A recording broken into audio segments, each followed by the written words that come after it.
the selective college admissions process means that people have to figure themselves out as early as middle school. Like, you know, and like, oh my, in our samples, we had students talk about, like, I had to figure out how to be on the honors level in middle school so that I would take the right math courses so that when I got to high school, I would have enough time to take enough math courses so that I could take AP classes so that I could get into the right college. And then I get to the right college.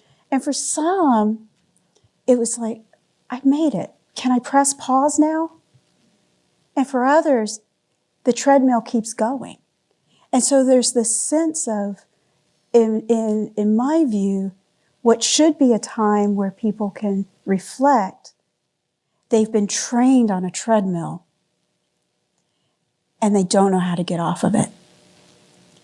And then they don't get off of it until they're well into their adulthood when it's really hard to back out. And the selective college process plays to that. And what parents in our research, they want the best for their kids. And society is telling them that there is a limited number of resources and a limited number of places where you can get this. So everyone's applying to the same places.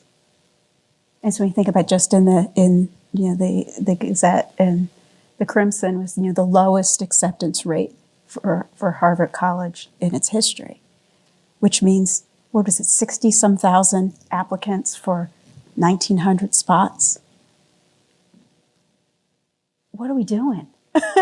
Dean Corona, you were talking about how do we give this away? How do we create greater equity where we don't have those who are educated and those who are trained? But there's this dual message that the elites are the only place where you can get education and not training. But then we're not expanding access.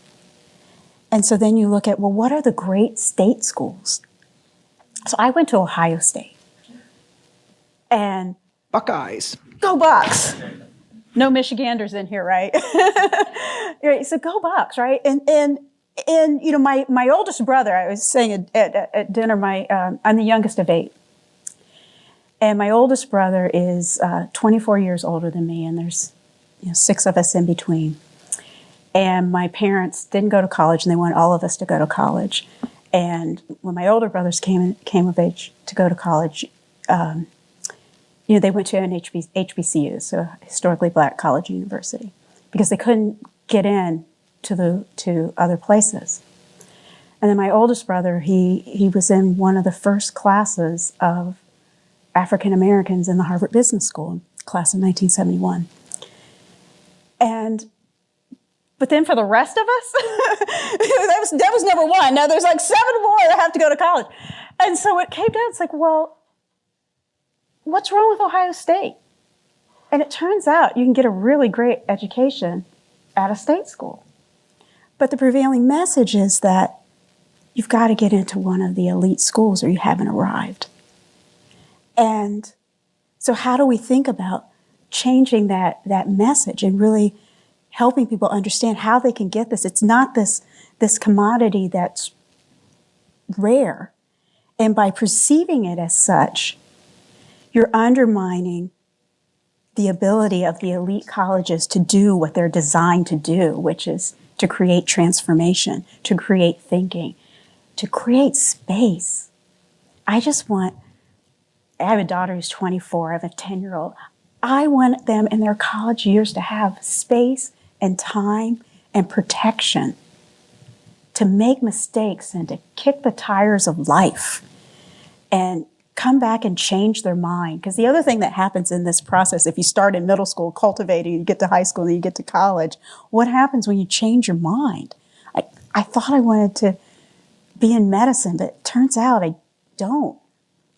But you pick your major before you've really had a lot of time to kick the tires. And you have all of these options. And decision-making theory says that, when you have all these options, college broadens your horizons, and it should. But then no one tells us how to narrow them down. And if you have, or decision information theory suggests when you have all the options, when you can be anything, the pressure to be something is enormous. If the world is your oyster, you better not squander it, is the underlying message, which we find is where a lot of mental health issues and anxiety and depression, when people feel like they have all these options and they're not making good on it. And so that comes with all of this pressure. And so if you're one of the elite who were chosen, then it only increases the pressures and it undermines our ability to do what we really want to do with a 4-year college degree, which is to create thinkers, to create experimenters, to create problem solvers, to create divergent thinkers, to provide a context for cognitive flexibility where you can back out and try new things. But if you're on a treadmill, how do you get off? And that's what I want the undergraduate experience to be, is to let ourselves get off the treadmill so that we can think and create space. Fewer classes, more time for discussion.